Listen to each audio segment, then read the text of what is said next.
Rusija turi antrą pagal dydį kariuomenę pasaulyje. Daugiau tankų nei beveik bet kuri kita šalis pasaulyje. Daugiau kareivių, daugiau pabūklų, daugiau visko. Ir jai veikia kelias. Taip, teisingai išgirdai. Ir tai vyksta dėl įspūdingos priežasties. Ne dėl ginklų trūkumo. Ginklų Rusija turi pakankamai.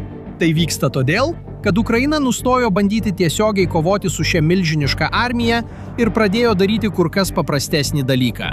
Jie pradėjo nutraukti maisto, kuro ir amunicijos tiekimą dar prieš jiems pasiekiant kariuomenę. Juk milžiniška armija su tuščiu skrandžiu tėra tik krūva sustojusio metalo. Tiesa? Ir labiausiai neraminanti dalis net nėra ta, kad tai veikia. Būtent tai Ukraina jau kartą padarė šiame kare. Mieste, vadinamame Chersonu. Ir praėjusį kartą tai baigėsi tuo, kad Rusijos kariuomenė atsitraukė. Ir sužinojus tai, neišvengiama kyla klausimas. Kaip antra pagal dydį pasaulyje kariuomenė praranda teritoriją dėl vienintelio kelio? O dar blogiau, kodėl turėdama tiek galios, Rusija tiesiog nesugeba apginti šio kelio? Tai aš tau dabar ir parodysiu. Norint suprasti, kodėl kelias gali parklupdyti milžiną, pirmiausia turime suprasti vieną karo taisyklę, kurios beveik niekas nepastebi. Tuoj prieisiu prie kelio, pažadu. Bet tai gauna prasmę tik po to. Tarp kariškių yra sena frazė. Mėgėjai kalba apie strategiją. Profesionalai kalba apie logistiką. Atrodo nuobodu, bet tai svarbiausias dalykas bet kokiame kare. Nes armija tai ne tik tankai ir kareiviai. Tai milžiniška burna, kuri turi nuolat valgyti. Kuras, kad transporto priemonės galėtų važiuoti. Amunicija, kad patrankos galėtų šaudyti. Maistas kariams, atsarginės dalys tam, kas sugenda, taisyti. Medikų komandos, kad gelbėtų sužeistuosius. Visa tai turi pasiekti fronto liniją kiekvieną mielą dieną, be pertraukos. Ir visa tai keliauja keliais, geležinkeliais, tiltais. Pagalvok taip. Karis, esantis priešakinėje linijoje, yra ilgos virvės galas. Ši virvė tęsiasi atgal, dešimtis, šimtus kilometrų iki sandėlių, kuriuose yra viskas, ko jam reikia. Nukirpk virvę ir jos gale esantis karys žūsta pats.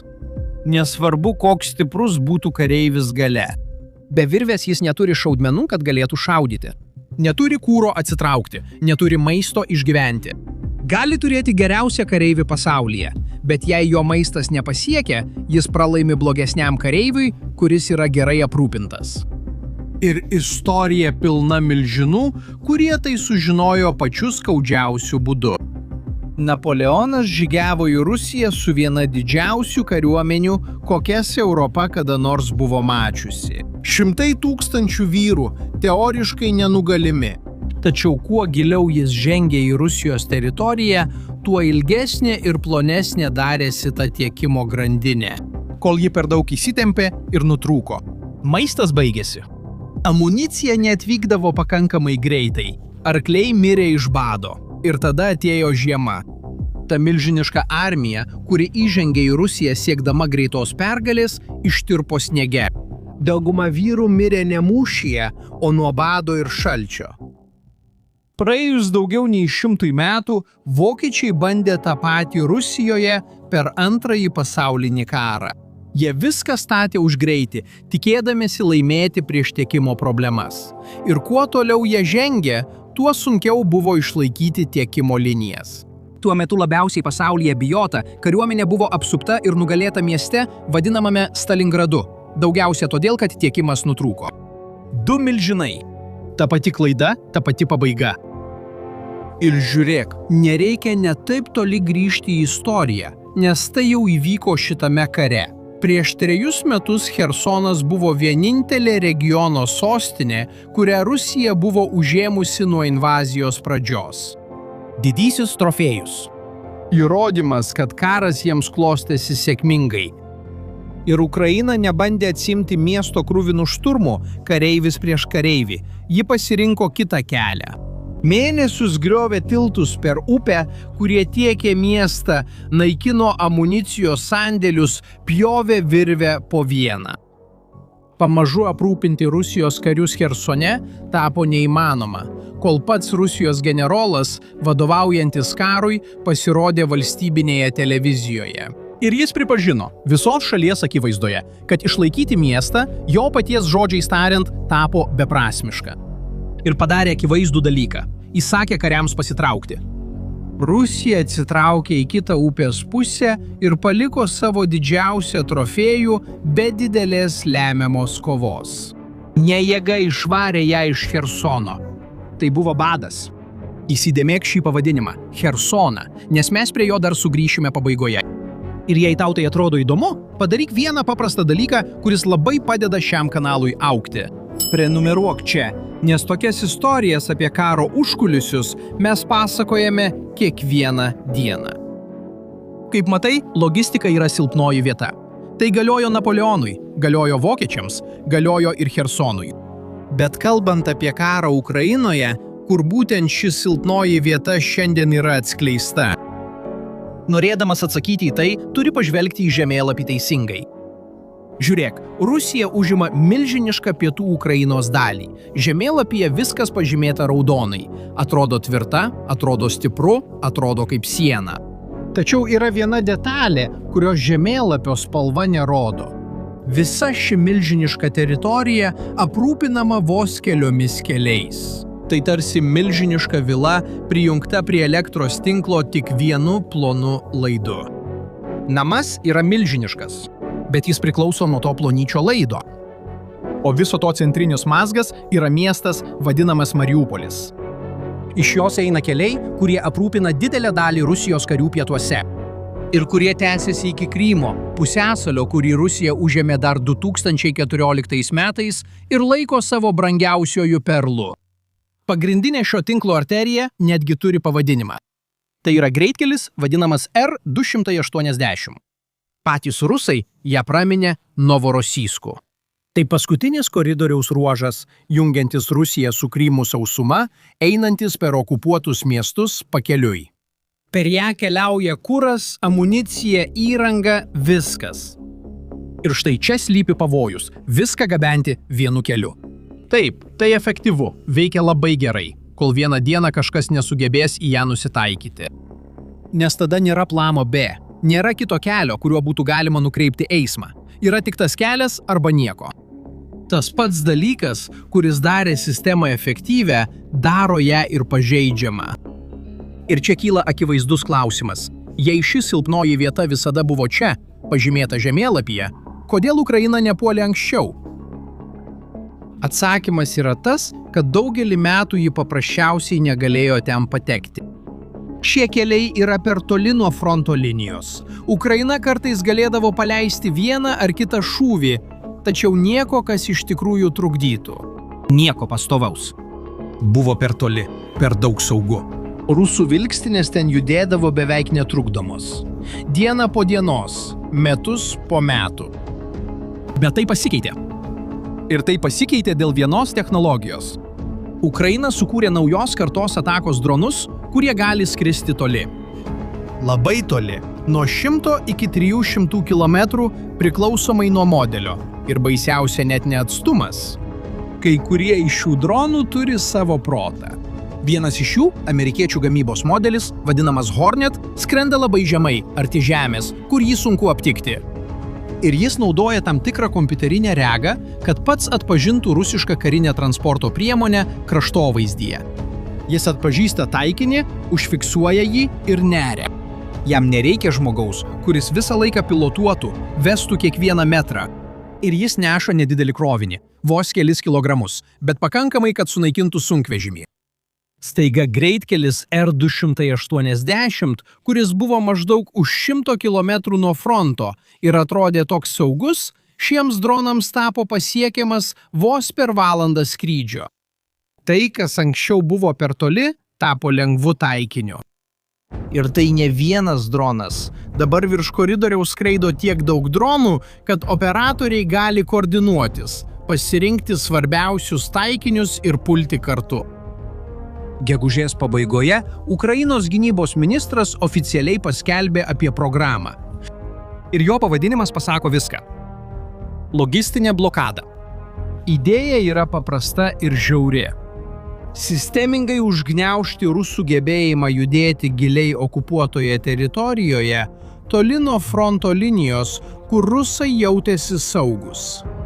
Ir tam jie skyrė milžinišką biudžetą šiems ilgo nuotolio dronams įsigyti – 5 milijardai grivinų. Tai prilygsta maždaug 113 milijonų dolerių. Ir tai tik pirmasis etapas. Tačiau iš tikrųjų stebina ne pinigai, o tai, kaip jie nusprendė paskirstyti tuos pinigus. Jie sukūrė taškų sistemą. Tai veikia beveik kaip taškų lentelė. Tos brigados, kurios labiausiai naikina priešo logistiką, kurios pasiekia geriausių rezultatų perkirpdamos Rusijos kariuomenės tiekimo grandines, gauna geriausius ginklus, kad galėtų tęsti. Tai tiesioginė prasme įmonė apdovanojanti darbuotojus, kurie pasiekia tikslus. Kas daugiau sunaikina, tas gauna daugiau įrankių dar didesniam naikinimui. Pagalvok, ką tai reiškia. Tai, kas anksčiau buvo improvizacija, vieno ar kito kūrybingo kareivio iniciatyva čia ir ten. Tai tapo industrija. Su biudžetu, su tikslu, su konkurencija tarp komandų, su apdovanojimu už pasiekimus. Ukraina ne tik puola Rusijos logistiką, ji pavertė Rusijos logistikos puolimą pramonę. O rezultatus to galite pamatyti ten apačioje, keliuose. Skaičiai yra per geri, kad juos būtų galima ignoruoti. Iš Mariupolio vedantis keliai virto transporto priemonių kapinėmis. Internete plinta vaizdai, kuriuose abiejose kelio pusėse matyti sudegę sunkvežimiai. Šarvuočių liekanos vis dar rūksta. Išsikraipė važiuoklės. Kad įsivaizduotumėte, vieną dieną, gegužės pabaigoje, oficiali Ukrainos kariuomenės statistika užfiksavo beveik 500 sunaikintų Rusijos transporto priemonių per visą tą karo dieną. Tai buvo amunicijos sunkvežimiai, kuro cisternos, sunkiosios transporto priemonės. Beveik 500 per 24 valandas. Ir žinote, kas blogiausia Rusijai? Toks tempas yra nepakenčiamas. Pagal Ukrainos skaičiavimus, Rusija prarado beveik 7000 sunkvežimių vien gegužės mėnesį. Tai daugiau nei 5 kartus viršija nuostolių vidurkį, kurį ji turėjo karo pradžioje. O kuo juos pakeisti? Rusija turi 10 000 senų sunkvežimių stovinčių sandėliuose, šaltojo karo likučius. Atrodo daug. Tačiau dabartiniu tempu to užteks maždaug 100 dienų. Ir dauguma šių transporto priemonių stovi jau dešimtmečius, rūdyje be priežiūros. Tai beveik metalo laužas, kuris galbūt net neužsives. Kiekvienas sunkvežimis, kuris tampa metalo laužu kelyje, yra sunkvežimis, kuris nebegrįš. Ir tai turėjo dar labiau atskleidžianti poveikį. Pietų keliuose spaudimas tapo toks didelis, kad pati Rusija buvo priversta apriboti sunkiųjų transporto priemonių judėjimą savo svarbiausioje magistralėje, vadinamoje R280. Ir kai rusai bando pabėgti žvyrkeliais, aplinkiniais keliais per niekur, dronai juos suranda ir ten. Pasak pačių Ukrainos brigadų, veikiančių šiame regione, rusai nebeturi kur bėgti.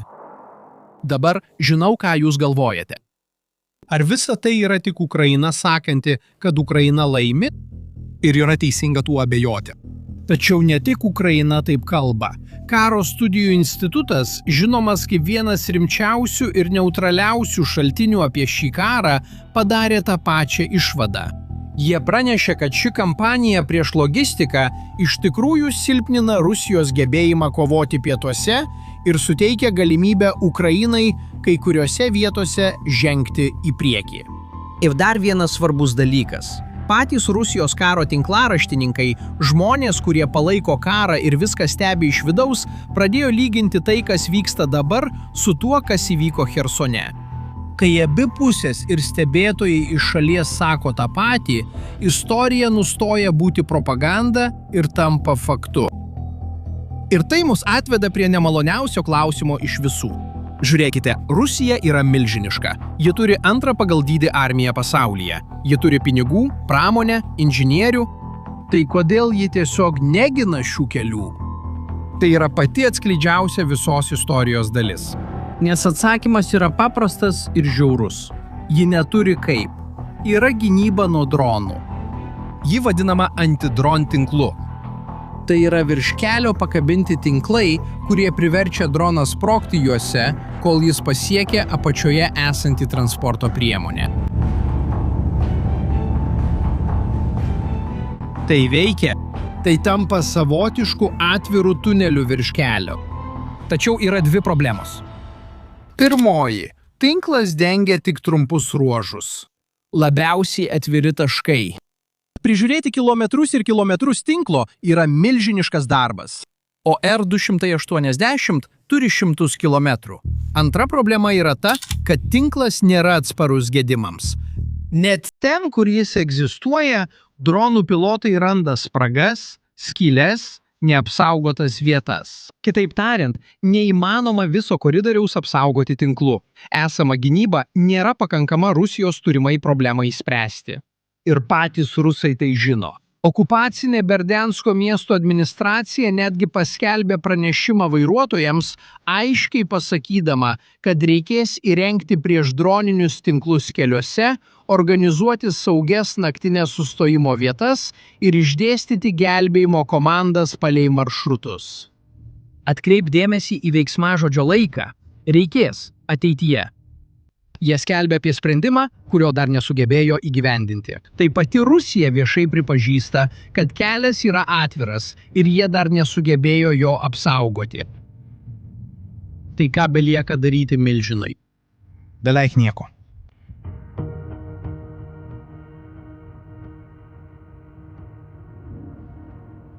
Ir čia istorija rusų pusėje tampa tikrai niūri. Kadangi kelio negalima apsaugoti, Rusija padarė vienintelį dalyką, kurį galėjo – apribojo eismą juo. Okupacinė valdžia priėmė dekretą, ribojantį, kas gali naudotis greitkeliu į Krymą dėl dronų keliamo pavojaus ir minų, kurias jie numeta ant kelio. Kai kuriuose koridoriaus atkarpose eismas buvo visiškai uždarytas. Civiliai vairuotojai yra stabdomi, siunčiami atgal, nukreipiami į alternatyvius maršrutus, kurie jau yra perpildyti. Pagalvokite, ką tai reiškia. Pagrindinė arterija jungianti Rusiją su Krymu tapo per daug pavojinga, kad jie būtų galima naudotis įprastai. O kariniai konvojai, kurie vis dar bando pravažiuoti, yra būtent tie tūkstančiai sunkvežimių, kurie virsta metalo laužu. Rusija neatsisakė nė vienos priemonės. Ji paprasčiausiai neturi jokio sprendimo.